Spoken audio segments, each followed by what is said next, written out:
Fala pessoal, tudo bem? Charles Oscar aqui falando. Para quem não me conhece, eu sou auditor fiscal do trabalho, sou professor de segurança e saúde do trabalho. E nesse vídeo eu separei algumas dicas práticas sobre texto dissertativo, né? A gente no concurso aí para auditor fiscal do trabalho vai ter um texto dissertativo.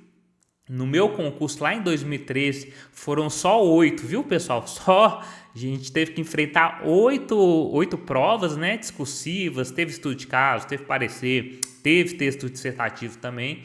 Então, o que eu separei nesse vídeo aqui? No final, tá? O bom tem que deixar para o final. No final eu vou colocar aqui meu espelho de... meu modelo, meu espelho de correção, né, minha folha de resposta definitiva, que na época eu salvei, muita gente não salvou, por isso que é difícil você encontrar gente que tem o texto lá do concurso de 2013, porque o CESP, que foi a banca, né, ele disponibilizava, só que você tinha que salvar, colocar em um drive da vida, né, porque senão você não ia ter acesso mais a ele depois. Então, eu salvei o meu texto, salvei o espelho de correção da banca, eu consegui tirar a nota máxima em um dos textos, e eu quero com esse vídeo mais encorajar vocês. Muitos aqui têm tempo que não deve escrever, né? Fazer um texto, porque hoje é tudo no celular, no notebook, e querendo ou não, a gente acaba perdendo essa prática, né, de escrever, né? A caligrafia muitas vezes tá daquele jeito, né? Porque realmente a gente não escreve mais, né? E eu vou trazer então esse texto no final para vocês verem que não precisa não precisa ser um Machado de Assis da vida, não precisa escrever com palavras bonitas, rebuscadas para você conseguir tirar uma nota máxima, tá? Então, vamos passar então sobre essas dicas iniciais para a gente ao final falar desse texto, né? E eu vou ao longo do vídeo vou pontuando o que eu acho importante para você no dia 5, né, de maio colocar em prática na sua prova. E antes de mais nada, se você não curtiu o vídeo, dá aquela moral, aproveita, curte o vídeo, compartilha, ativa o sininho de notificação e bora lá conversar um pouquinho sobre esse texto, né, discursivo. Pessoal, esse arquivo que eu estou colocando aqui para vocês, ele vai estar disponível no link abaixo, tá? Vocês vão poder baixar ele gratuitamente. Nada mais é do que minha primeira aula do curso de discursiva. O curso que hoje é sem correção, porque a turma com correção ela já foi preenchida por quem que era aluno, tanto que eu nem cheguei a anunciar. Somente para quem era aluno mesmo já preencheram todas as vagas. Então, alguns detalhes aqui que a gente tem no edital. Primeiro deles, a caneta, né? Muita gente tem que observar essa questão da caneta. A banca fala que tem que ser caneta preta, né? Então, você já tem que ter sua caneta especial, sua bic, que seja. E uma dica que eu dou até na caneta, pessoal, não leve ponta grossa, porque ponta grossa ocupa mais espaço, dificulta a questão da legibilidade da letra. Então você já separa uma caneta desde agora e já vai treinando com ela. Obviamente que no dia você vai levar mais algumas, né? Vai que você treinou tanto que no dia ela não funciona, né? Então, mas já vai pegando uma caneta, já vai treinando com essa caneta. Então, primeira coisa, essa questão da caneta, basicão, né? Aqui está o edital. Então, o que a gente vai ter? A gente vai ter a prova discursiva, que está aqui embaixo,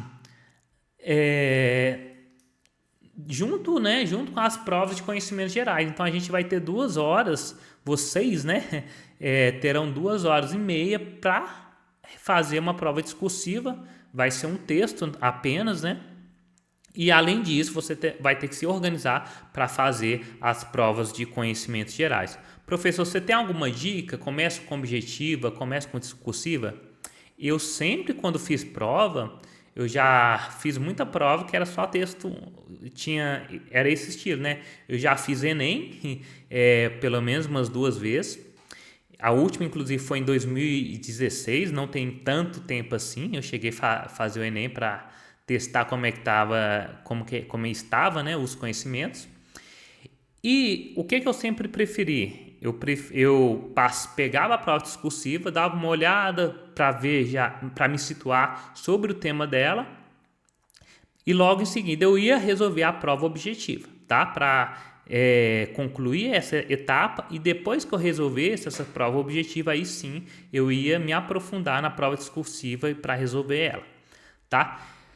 Pelo tempo aqui, eu acredito que 1 hora seja um tempo bom para você estar fazendo essa prova discursiva. Como você está treinando, você tem que treinar numa condição mais adversa. Então, eu recomendo você tentar fazer nas suas propostas de texto, pelo menos gastar no máximo aí 50 minutos. Ah, professor, mas por que isso? Porque a maioria das propostas, o pessoal está colocando 30 linhas, né? Por exemplo, a maioria dos cursinhos que eu observei comentando tá adotando esse padrão de 30 linhas. Vai que no dia aparece lá 40 linhas ou um texto um pouco mais cheio de textos para você ler antes, né? Então vai demandar maior tempo. Então procure treinar, marcar no relógio. Começou a fazer a prova discursiva, não é começar a escrever não, viu, pessoal? É começar, quando você começar a ler já a proposta, você já tem que marcar o tempo. E tenta fazer no máximo aí em 50 minutos. Eu acho um tempo razoável, porque aí você teria 1 hora e 1 hora e meia, né? 1 hora e 40, né? Para você resolver 20 questões.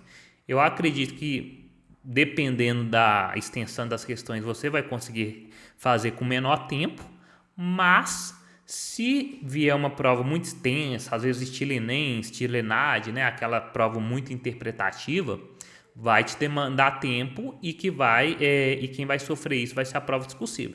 Então, por isso que eu faria um treino aí de 50 minutos no máximo em relação à prova discursiva, tá? Prova discursiva, né, a pontuação dela é 20%, né, da pontuação total dessa prova.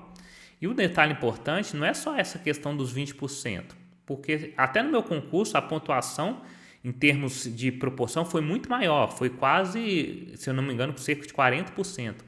A grande questão aqui é o número de redações que vai ser corrigida, né?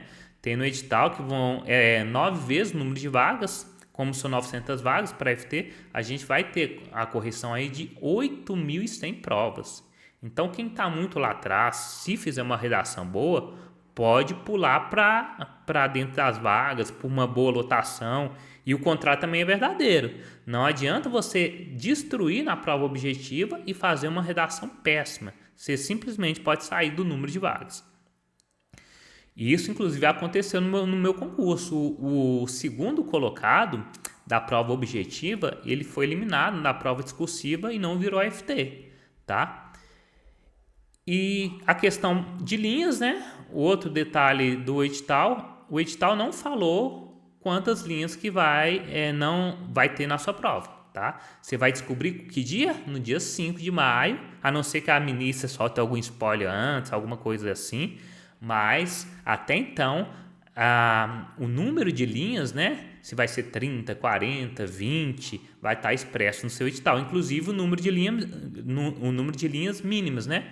A César Gran Rio costuma adotar em muitas provas no máximo 30 e no mínimo 15. E se você escrever menos do que o mínimo, você é eliminado. O que mais elimina?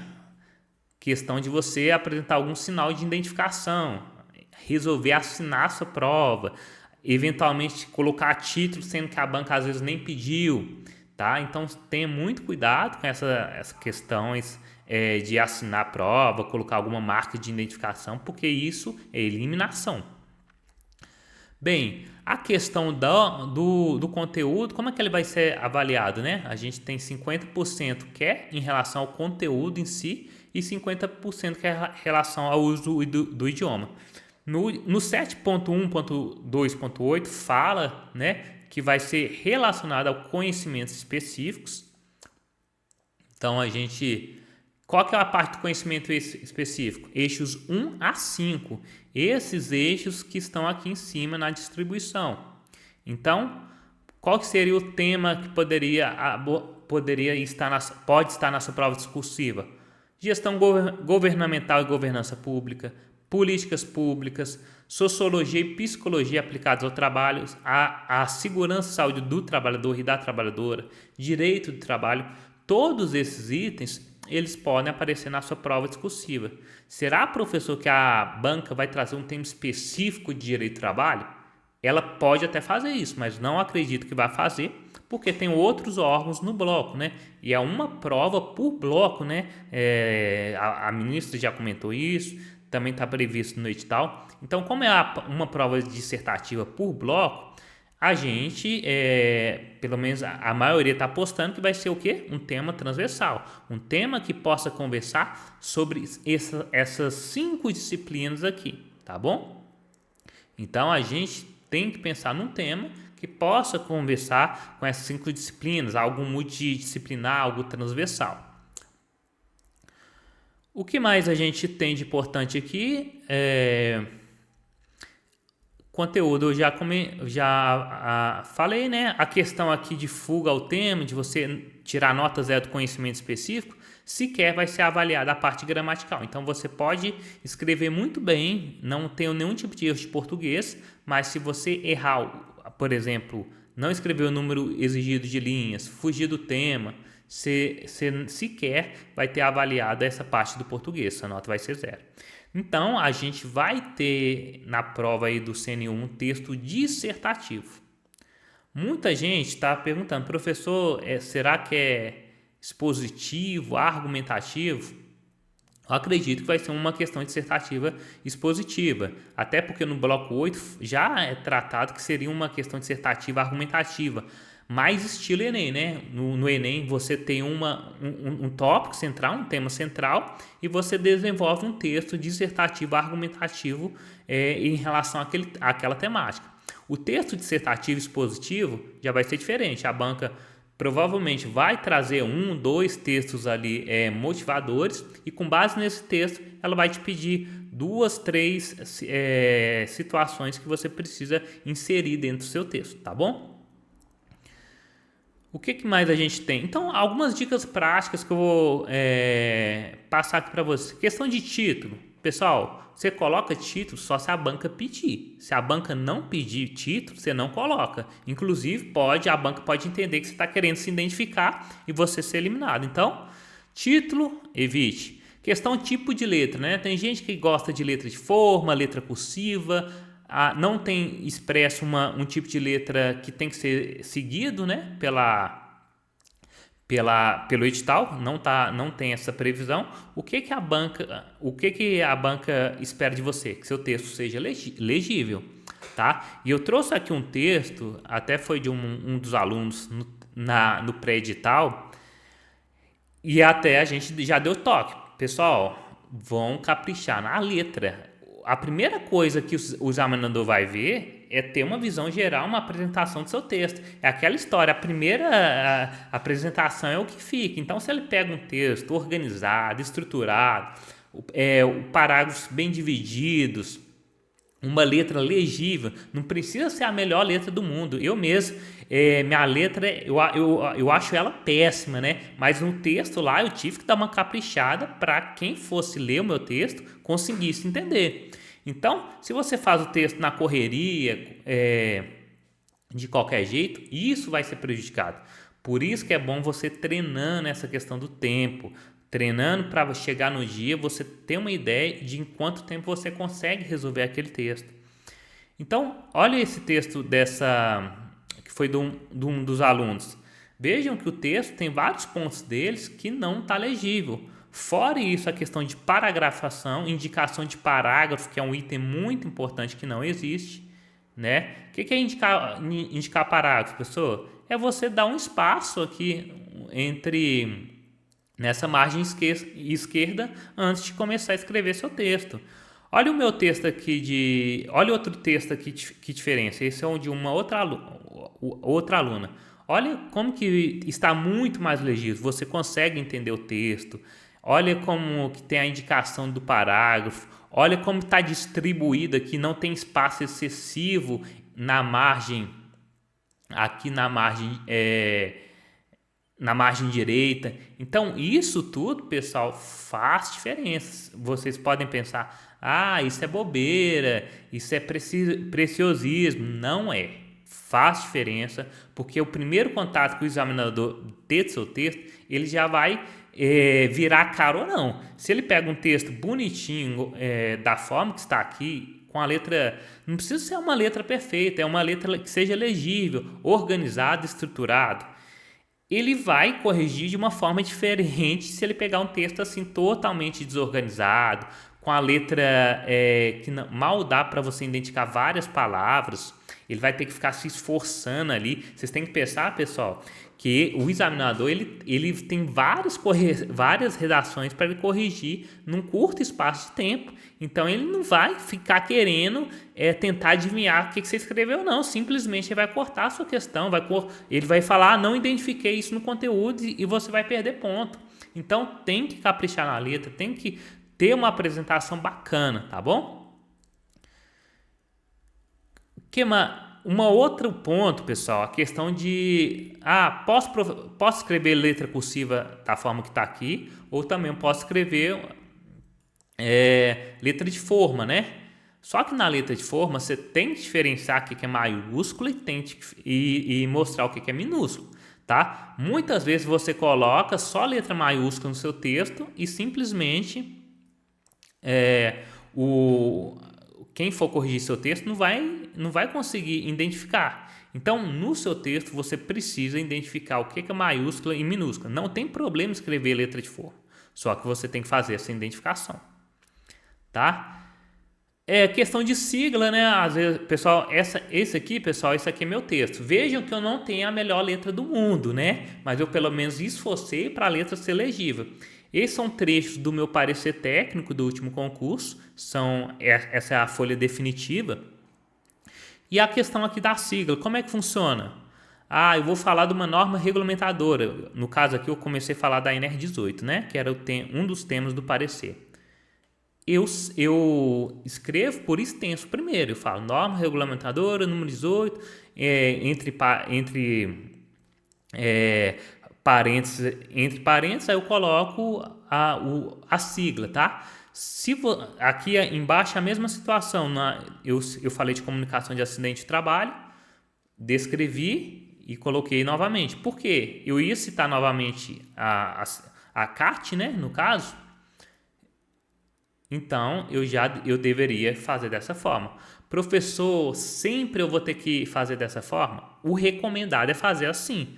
Mas se é um texto, por exemplo, de 20 linhas, se você está vendo que o fato de você colocar a sigla por extenso vai comprometer o conteúdo, aí nessa situação eu recomendo. Então, se você vai perder ponto no conteúdo por conta disso, faça então só a sigla, coloca a sigla de uma vez e torce para o examinador não penalizar na parte aí da apresentação do texto, tá bom? Mas eu recomendo você fazer isso só quando for, por exemplo, texto com 20 linhas ou quando você vai deixar um conteúdo importante fora. Então, entre deixar um conteúdo importante fora e eventualmente ser penalizado por alguma coisa de apresentação do texto, você vai colocar o conteúdo, mesmo que você coloque só a sigla de uma vez e que eventualmente você possa ser penalizado por isso, tá? Porque o conteúdo, se você deixar algo importante fora, sua nota pode ir lá para baixo, tá? Inclusive no meu texto, para encorajar vocês, né? Você está falando isso, mas eu estou vendo que no seu texto não tem isso. Mas nesses 8 textos que eu fiz em 2013, eu em alguns momentos coloquei a sigla direta. Por exemplo, quando eu fui falar de INSS, eu não coloquei o que é o INSS, eu simplesmente coloquei INSS e pronto. Algumas situações eu fiz isso e não fui penalizado, tá? Porque eu usei siglas que são de uso comum, né?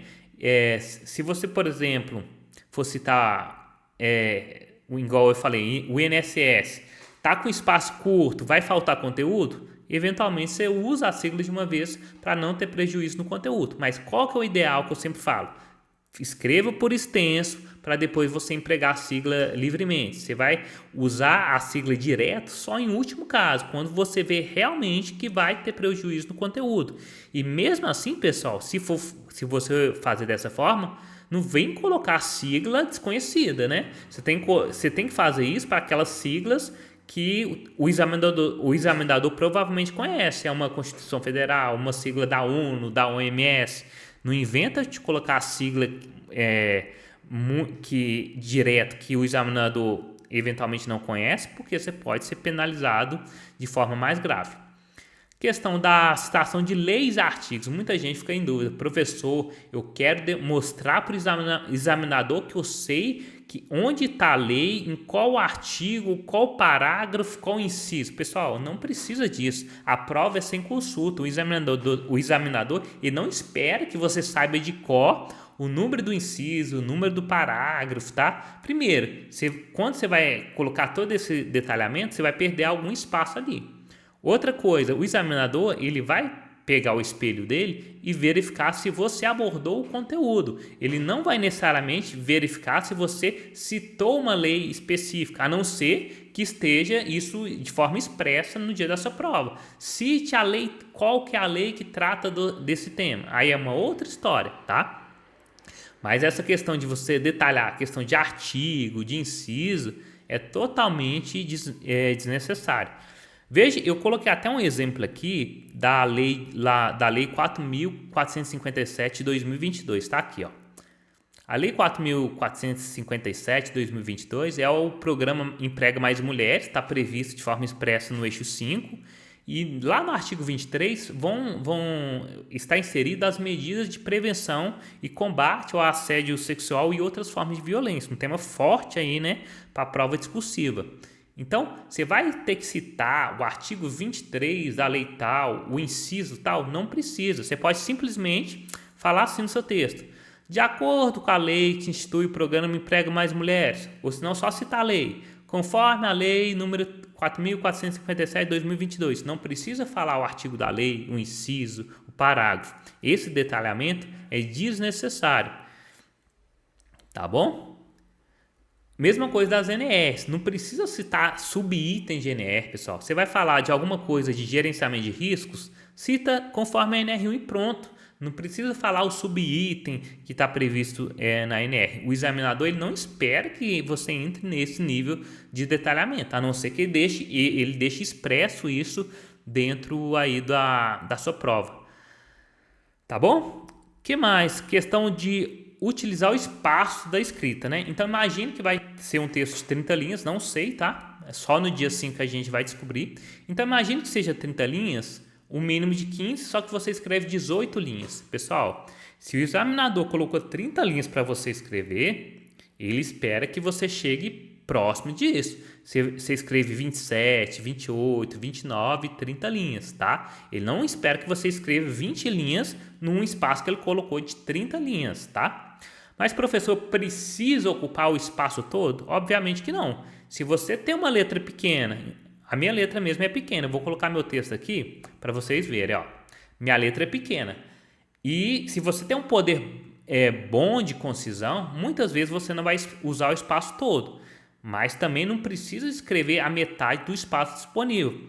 Essa redação aqui foi o que eu obtive a nota máxima, que foi falando sobre direitos dos trabalhadores urbanos rurais. Inclusive é um assunto que também está lá no eixo 5 de direito do trabalho. Direitos constitucionais, né, dos trabalhadores está previsto de forma expressa no seu edital. Então veja só, era um texto de 30 linhas.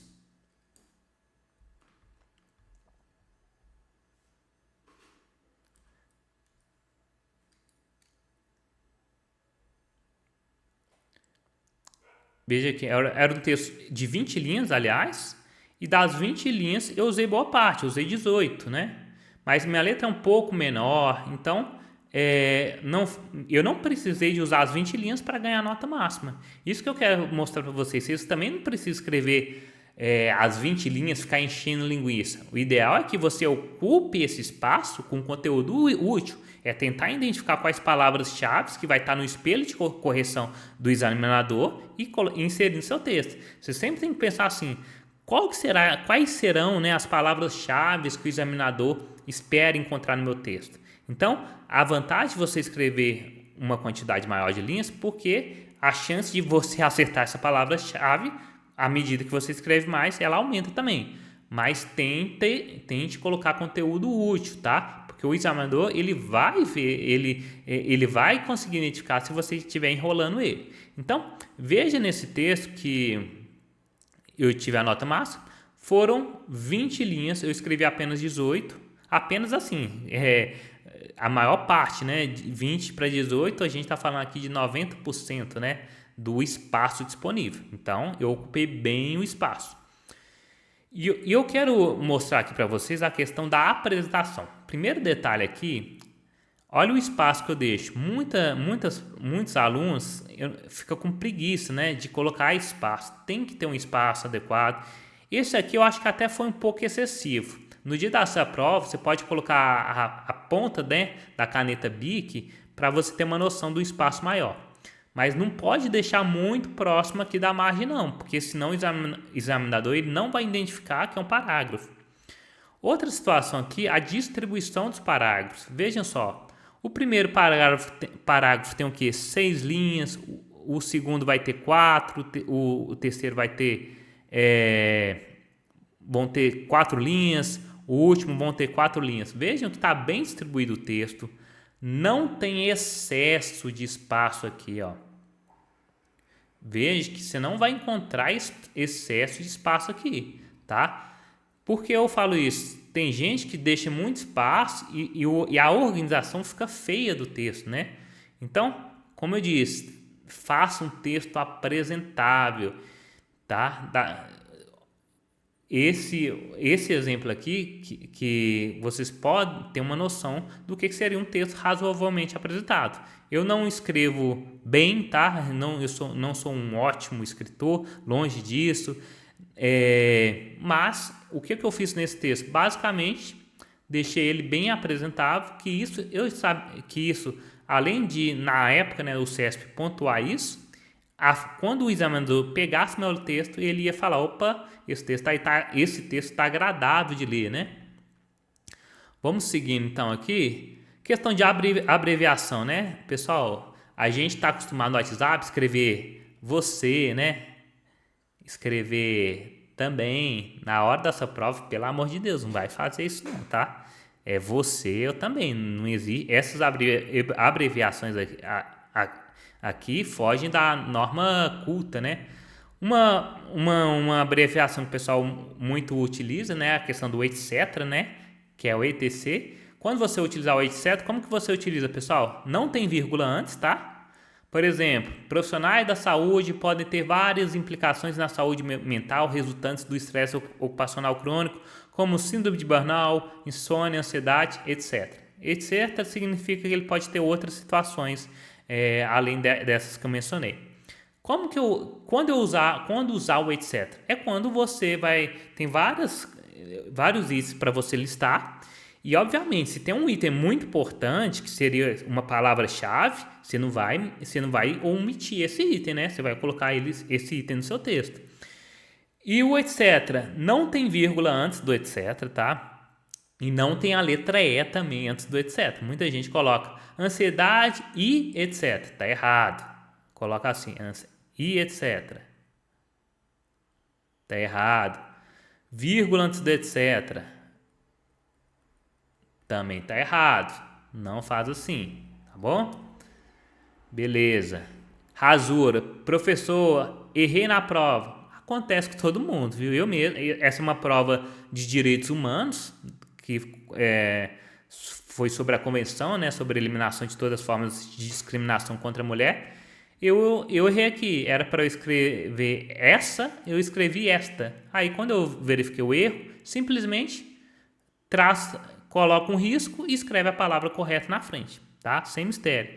Ah, professor, só viu o erro quando eu terminei meu texto. Aí é desesperador, né?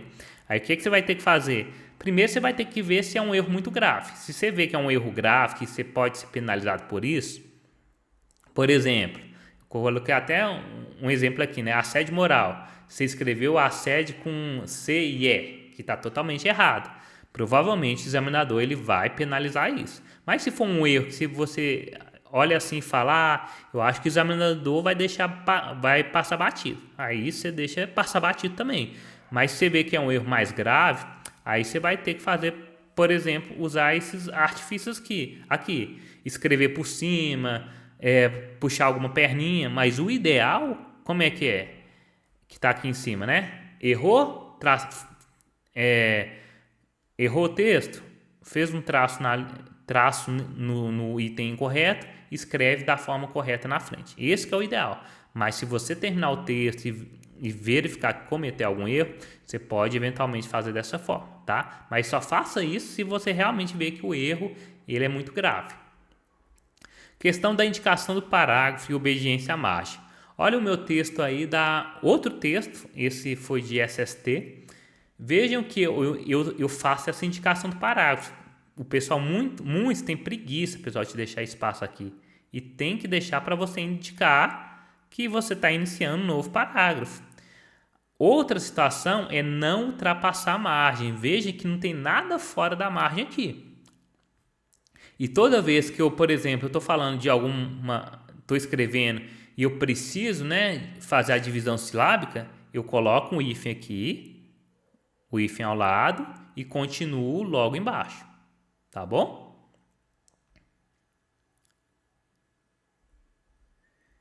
Perfeito? E vejam que não existe excesso de espaço aqui na margem direita, porque se tiver excesso também pode haver penalização. Essa aqui é uma das alunas nossa, que ela fez uma correta indicação do parágrafo.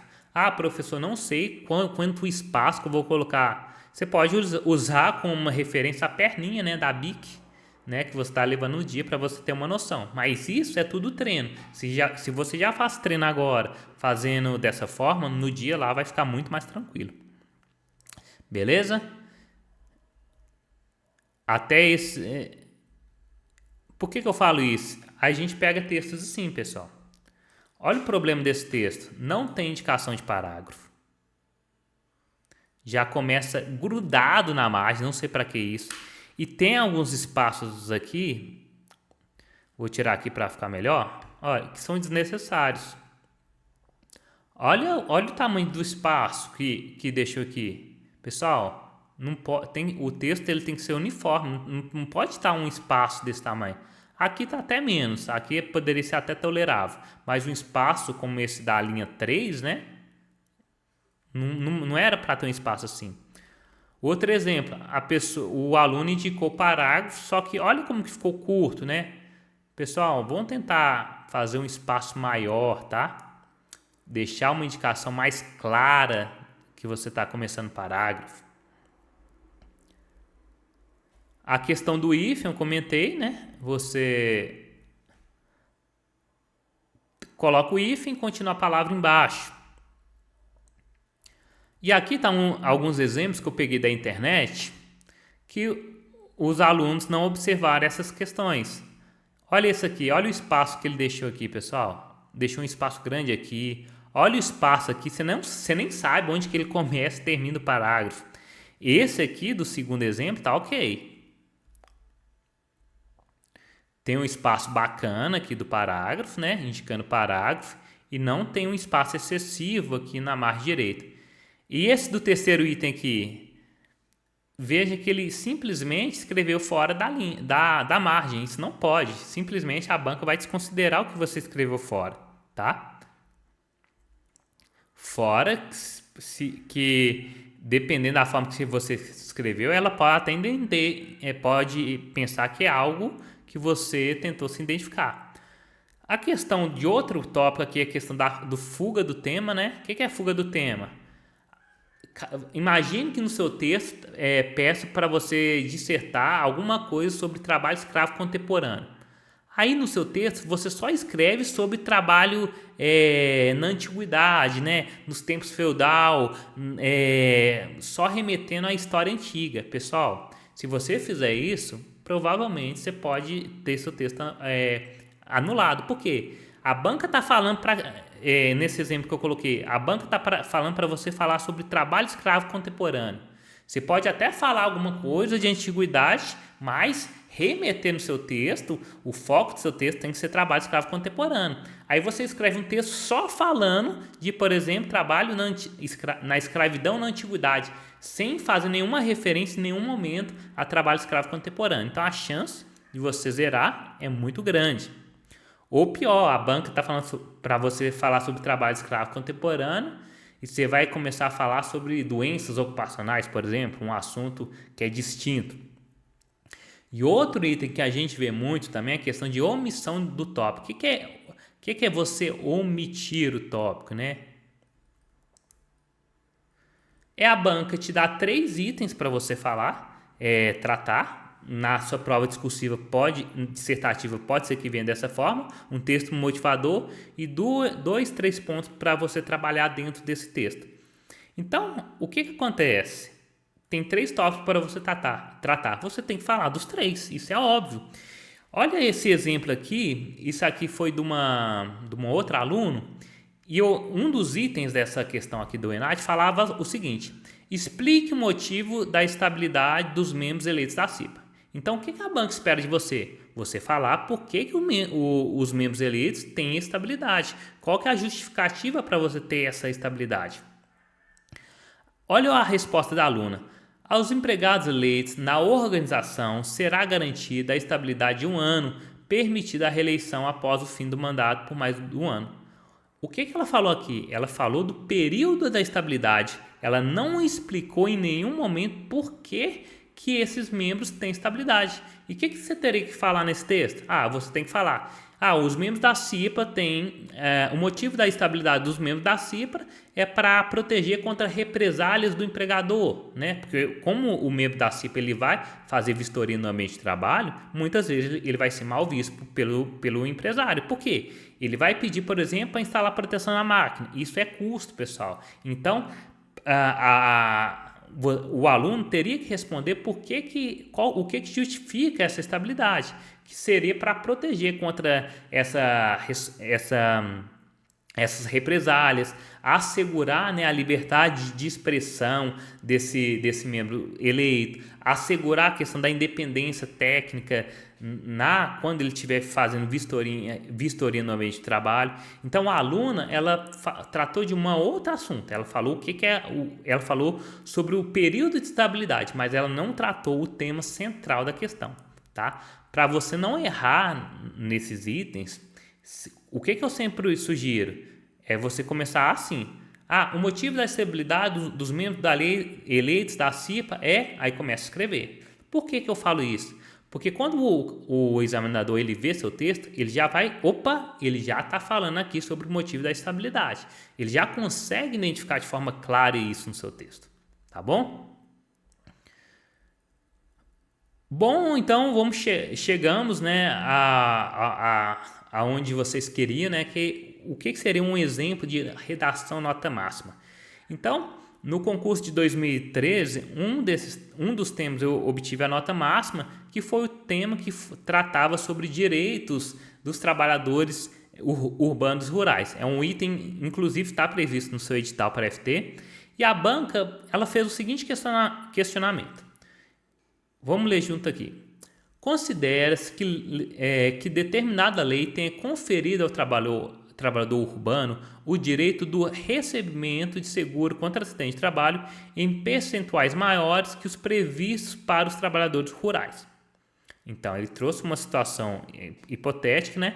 E fala: em face dessa situação, discorra sobre o tratamento dado pela Constituição Federal de 88 aos trabalhadores urbanos rurais. Primeiro ponto era esse. Eu tinha que falar como que a Constituição de 88 ela trata os trabalhadores urbanos rurais. Basicamente, eu tinha que falar que não existe discriminação, não existe diferença, né, pelo fato de ser urbano ou rural em relação à questão aí dos direitos, né, dos trabalhadores. E, por fim, eu tinha que deixar expresso no meu texto, esclarecendo, à luz do entendimento do Supremo Tribunal Federal, STF, se há compatibilidade da referida lei com o texto constitucional. Então, eu teria que falar se essa lei que está falando de seguro contra acidente de trabalho, se ela é constitucional ou não, com base no entendimento do STF, tá? Então, vamos analisar aqui como que eu respondi essa questão. Então, eu comecei com uma breve introdução, já respondendo o primeiro tópico. Então, eu disse: Com base nos princípios da igualdade e da não discriminação, a Constituição Federal de 88 conferiu o mesmo tratamento aos trabalhadores urbanos, rurais e rurais. Ponto. Veja que eu uso períodos curtos, tá? Um dos principais problemas que os alunos acabam tendo nota reduzida em texto é porque eles escrevem períodos longos. Quando você escreve período de 6, 7 linhas, a chance de você errar concordância, a chance de você errar a vírgula, a chance de você errar o paralelismo, ela é muito grande, fora que vai prejudicar a fluidez, a clareza do seu texto. Então, opte por períodos curtos, tá? Isso, pessoal, isso aqui, essa dica que eu tô falando aqui é de ouro, tá? Um dos principais problemas dos meus alunos no pré-digital é fazer período de 7, 8 linhas. Eu chegava no final, pessoal, cansado, no parágrafo. No período, eu nem sabia mais do que estava falando, porque se você escreve um período muito longo, se você não tiver muita manha, a chance de você cometer algum erro ou de prejudicar a fluidez e clareza do seu texto é muito grande. Então, evite períodos longos. É o que eu sempre escrevo lá para os meus alunos. Evite períodos longos. Não precisa fazer um período de 6, 7 linhas, pessoal. Olha que eu fiz um período de 4 linhas, já falei, foi uma introdução, mas já remetendo aqui um dos principais tópicos, né, que a banca exigiu. Qual que é o tratamento dado? Aí eu falei. As palavrinhas-chave, por isso que eu falo, pessoal, quando você escreveu o seu texto, tem gente que gosta de fazer rascunho, né, fazer um rascunho todo completo. Isso gasta muito tempo, tá? Se você for fazer rascunho, você tem que treinar antes e ver se vai ter tempo no dia. Eu, particularmente, prefiro fazer o quê? Tentar identificar as palavras-chave, fazer uma estrutura do meu texto e depois passar ele a limpo. Um ou outro texto eu consegui até fazer o rascunho, né, em 2013, mas só que no último texto mesmo lá do parecer, minha mão já estava doendo, pessoal, porque já tinha escrito, eram 8 textos definitivos, mas só que eu já tinha feito pelo menos uns 3 resumos, então é cansativo. Então, uma das formas que você pode fazer para ganhar tempo é fazer essas palavras-chave, tentar identificar as palavras-chave. E olha, no início eu já vou colocando, metendo palavras-chave. Já falo, ó, princípio da igualdade.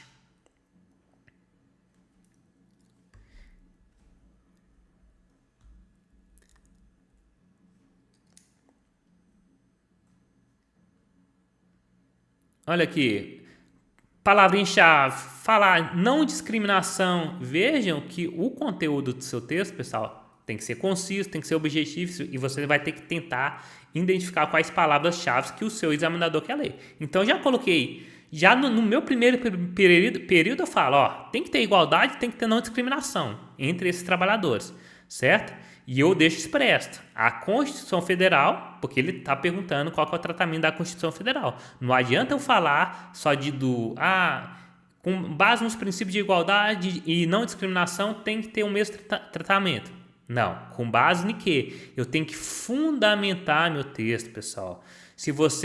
Quando você for fazer o seu texto lá no CNU, você vai ter que fundamentar. Você vai ter que falar, de acordo com a NR tal, você vai ter que falar se for um texto mais puxando para a sociologia do trabalho. Você pode falar, conforme o sociólogo Ricardo Antunes, né? Aí você vai definir algum termo, alguma situação. Se for questão de direito de trabalho, você pode falar conforme a CLT. Então, é importante você citar no seu texto alguma referência. De acordo com o Ministério da Saúde, de acordo com a Organização Internacional do Trabalho. É muito importante você fundamentar seu texto. Bem, aí nesse sentido, aí eu vou começar a falar aqui, eu citei o artigo, eu não citei inciso, tá, pessoal? Eu citei o artigo, que é o artigo que eu lembrava. Eu tinha 100% de certeza que no artigo 7º era onde falava sobre direitos de trabalhadores urbanos e rurais. Por isso, eu resolvi citar. Aí, outra palavra-chave, sem distinção entre eles. Então, já falei de igualdade, já falei de não discriminação, já falei de que não deve haver distinção entre esses trabalhadores. Aí o segundo parágrafo, eu mencionei, né, a questão da previsão constitucional acerca do seguro contra acidente de trabalho. Por quê? A banca, qual que é o tema da lei que ela está se referindo? É uma lei que trata sobre seguro contra acidente de trabalho. Então, nesse segundo parágrafo, eu já vou falar sobre o seguro contra acidente de trabalho. Aí eu falo, dentre os direitos previstos no artigo 7º da Constituição Federal de 88, há o direito ao seguro contra acidente de trabalho, SAT, independentemente da indenização que o segurado tenha direito no caso de dolo ou culpa do empregador. Então eu citei, isso era sem consulta, tá, pessoal? Como o artigo 7º é algo básico para auditor fiscal do trabalho, eu tinha lido ele várias vezes, então eu sabia de qual é salteado e eu coloquei da forma que estava na legislação. Mas veja que eu não coloquei, por exemplo, artigo 7º, inciso tal. Não precisei de colocar isso, tirei nota máxima. Por isso que eu falo, não precisa fazer um detalhamento de inciso, parágrafo e nem de artigo. Esse aqui que é um artigo bem basicão, que eu acho que a maioria de vocês devem saber que o artigo 7º é direito do trabalhador urbano e rural, e por isso eu mencionei.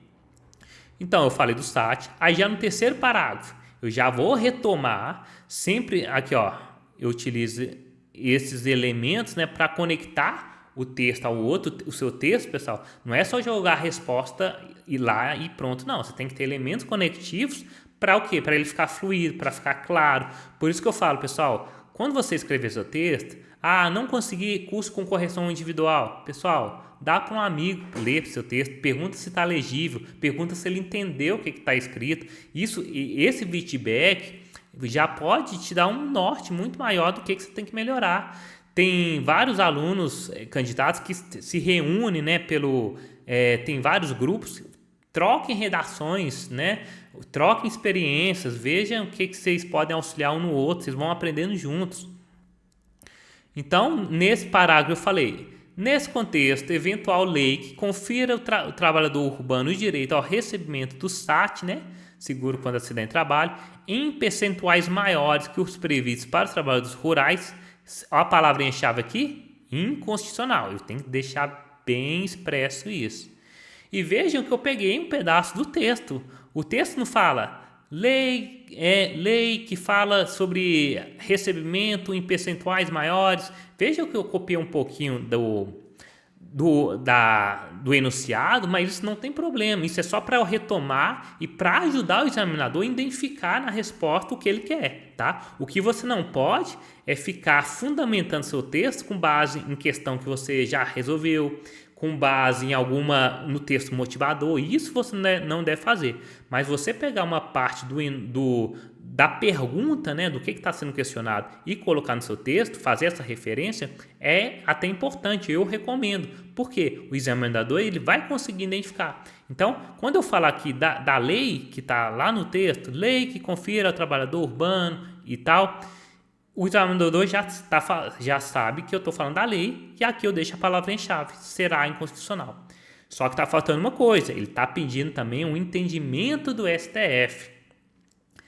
Aí, no final, eu vou fazer a minha conclusão, né?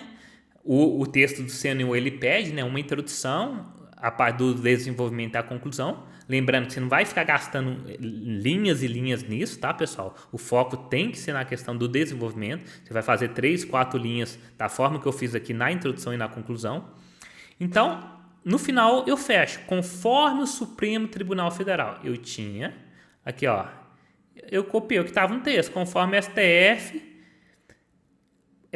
a referida lei é incompatível. Ele perguntou se há compatibilidade. Eu simplesmente falei incompatível, pois confere tratamento diferenciado aos trabalhadores urbanos rurais de forma injustificada, o que é vedado pelo texto constitucional. Pessoal, vejam que texto aqui está a grade de correção, tá?